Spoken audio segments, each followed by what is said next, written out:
오늘 함께 나눌 말씀은 시편 142편 1절부터 7절까지의 말씀입니다. 거룩하신 하나님의 말씀을 제가 봉독하겠습니다.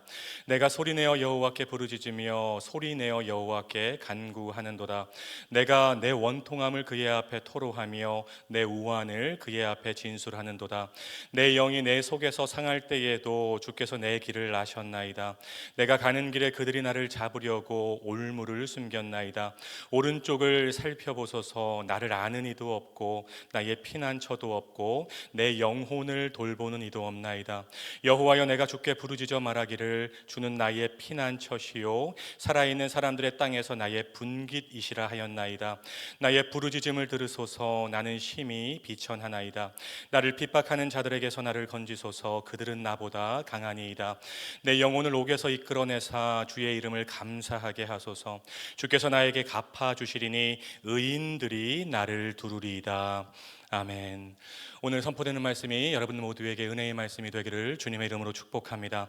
우리가 방금 부른 찬송가 369장 죄짐 맡은 우리 구주는 조셉 스크라이븐이라는 사람이 작사한 찬송입니다. 이분이 1819년 스코틀랜드에서 태어났어요. 경건한 신앙의 가정에서 태어난 그는 믿음 안에서 잘 성장했고 좋은 자매를 만나서 약혼식을 올렸습니다. 그런데 사랑하는 약혼녀가 결혼식 전날에 강물에 빠져 죽게 돼요. 얼마나 충격이 컸을까요? 그로부터 10년쯤 지나서 다시 한 여자를 만났고 두 번째 약혼식을 올리게 됩니다. 그런데 두 번째 약혼녀마저 결혼 직전에 병 때문에 세상을 떠나게 됩니다. 두 번이나 약혼녀가 결혼 직전에 죽는 일을 경험한 스크라이브는 오랫동안 그 충격에서 헤어나오지 못했겠죠. 그러던 어느 날 고향에 홀로 계신 어머니가 위독하다는 소식을 듣게 되고 급하게 고향으로 돌아왔습니다. 죽음을 앞에 둔 어머니는 큰 상처를 두 번이나 겪은 아들을 염려했어요. 그때 자신을 염려하던 어머니에게 조셉 스크라이븐이 말합니다. 어머니, 염려하지 마세요. 제게는 좋은 친구가 있어요. 저에게는 피난처가 있어요. 그러니까 어머니, 걱정하지 마세요. 그러면서 자신이 직접 만든 노래 한 곡을 어머니에게 들려주었어요. 바로 그 노래가 죄짐 맡은 우리 구주입니다. 2절 가사를 보세요. 시험, 걱정, 모든 괴로움 없는 사람 누군가, 부질없이 낙심 말고 기도드려 아뢰세. 3절 가사입니다. 근심 걱정 무거운 짐 아니 진자 누군가, 피난처는 우리 예수 주께 기도드리세. 사랑하는 여러분, 하나님이 저와 여러분의 피난처가 되십니다. 우리가 인생을 살다 보면 크고 작은 시험, 걱정, 괴로움을 만나게 되고 근심, 걱정, 무거운 짐을 지게 되는 상황을 만나게 되죠. 도저히 견딜 수 없고 해결할 수 없고 버틸 수 없다고 느껴지는 그 순간에 우리가 기억해야 될 세 단어가 있어요. 하나님, 피난처, 기도입니다. 고난과 위기의 순간에 먼저 하나님이 나의 피난처가 되신다는 것을 우리가 믿어야 돼요. 그리고 거기서 끝나는 것이 아니라 피난처이신 하나님께 기도해야 된다는 것입니다. 피난처는 우리 예수, 여기서 끝나는 것이 아니라 더 중요한 것, 주께 기도드리세. 피난처는 우리 예수, 우리 입으로만 말하고 그 다음에 내 마음대로 행동하는 것이 아니라 피난처는 우리 예수, 주께 기도드리세. 제가 작년에 하나님께 놀라다라는 제목으로 수요 예배 설교를 한 적이 있습니다. 하나님께 놀라다. 하나님을 믿는 저와 여러분의 삶은 하나님께 놀라는 일들이 많아져야 돼요. 그런데 그게 그냥 이루어지지는 않는다는 거죠. 하나님께 놀라는 일을 경험하기 위해서는 내가 먼저, 여러분이 먼저 해야 될 일이 있어요. 그것은 내가 먼저 하나님을 놀라게 하는 것입니다. 저와 여러분이 믿음의 기도로 하나님을 놀래킬 때 하나님이 깜짝 놀라서 여러분의 기도에 반응하시고 응답해 주시는 것입니다. 그 하나님의 응답에 우리가 또 놀라게 되는 것이죠. 이것이 바로 신앙의 선순환입니다. 나는 믿음의 기도로 하나님을 놀라게 하고 하나님은 응답으로 나를 놀라게 하고, 오늘 설교의 제목으로 표현한다면 비상 상황에서, 위기의 상황에서 비상한 기도, 특별한 기도를 하나님께 올려드릴 때 하나님이 깜짝 놀라신다는 것입니다. 인간적으로 보면 도저히 기도할 수 없는 상황인데, 도저히 기도도 안 나오는 위기와 고난과 문제에 둘러싸여 있는 상황임에도 불구하고 하나님의 얼굴을 구하고 하나님의 오른손을 구하며 절박하게 기도하는 그 기도를 하나님이 보고 듣고 깜짝 놀라신다는 것입니다. 그리고 여러분의 비상한 기도를 들으신 하나님은 여러분의 비상 상황에 개입하셔서 새로운 일을 행하시고 반전을 일으키시는 하나님이라는 것입니다. 오늘 읽은 시편 142편의 표제를 보면 이 시가 어떤 배경에서 지어진 시인지 얼른 알 수 있죠. 다윗이 굴에 있을 때에 지은 마스길 곧 기도. 이 시는 다윗이 잘 나갈 때, 아무런 걱정과 근심과 무거운 짐이 없을 때 지은 시가 아니었어요. 다윗이 자신을 죽이려는 사울을 피해서 유대 광야로 도망쳤을 때, 유대 광야에 있는 굴 속에 숨었을 때를 배경으로 지어진 시가 바로 시편 142편입니다. 여러분, 사울은 한 나라의 왕이죠. 이 막강한 권력을 가지고 있는 사울의 추격으로부터 피한다는 것이 사실 너무나도 어려운 일이었어요. 사울은 시시각각으로 다윗을 압박해왔고 결국 다윗이 숨어있는 굴 앞에 다다르게 됩니다. 다윗은 한마디로 도간에 든 쥐나 다름없었습니다. 3절과 4절의 다윗의 상황이 잘 표현되어 있죠. 왕의 군대가 다윗을 잡으려고 올무를 숨겼습니다. 다윗이 아무리 주변을 둘러봐도 희망이 없는 상황이었어요.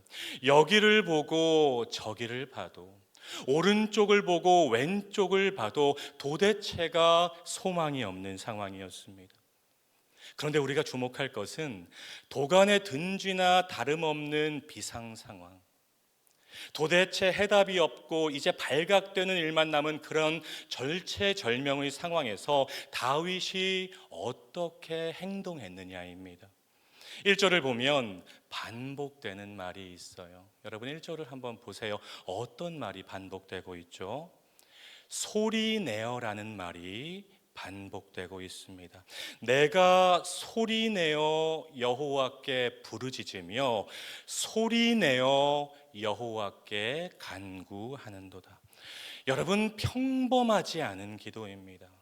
비상한 기도입니다.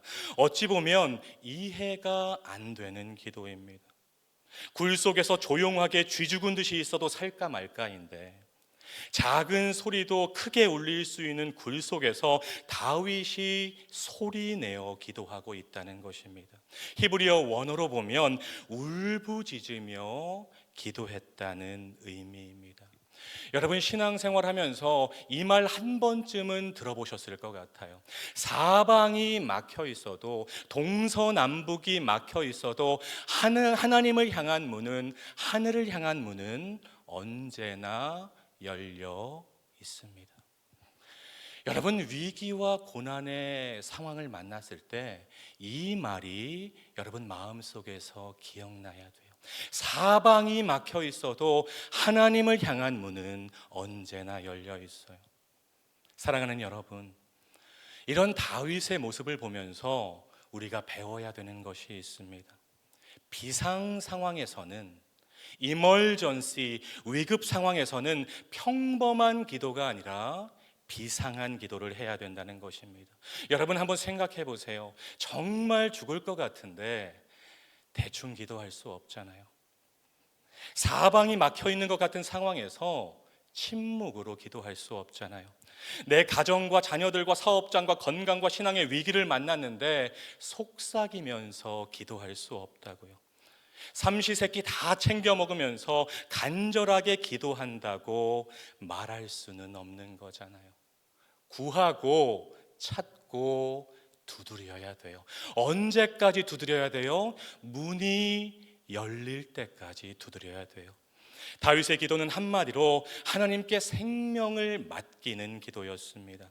오늘 새벽 다른 내용은 여러분 다 잊으셔도 돼요. 그런데 한 문장만큼은 여러분 마음에 꼭 기억하셨으면 좋겠습니다. 비상 상황에서 비상한 기도를 하면 비상한 하나님을 만나게 됩니다. 우리 새벽 시간이지만 한번 따라해 볼까요?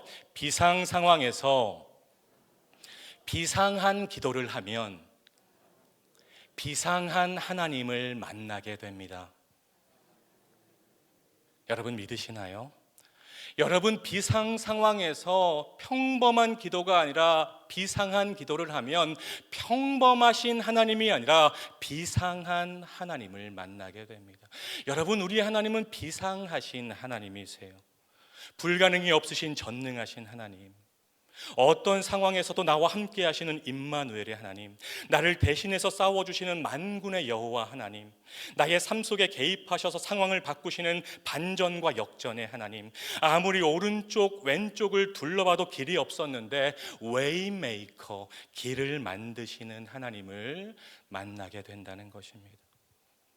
우리가 잘 아는 것처럼 시편의 150개 시 중에서 73개의 시가 다윗과 연결되어 있어요. 그런데 다윗의 시를 보면 이 말이 참 자주 등장합니다. 하나님이 나의 피난처이십니다. 스크라이븐의 찬송 가사 피난처는 우리 예수, 그 믿음이 다윗에게도 있었다는 것이죠. 오늘 142편에서도 마찬가지입니다. 5절을 보세요. 여호와여 내가 주께 부르짖어 말하기를 주는 나의 뭐라고요? 피난처이시요.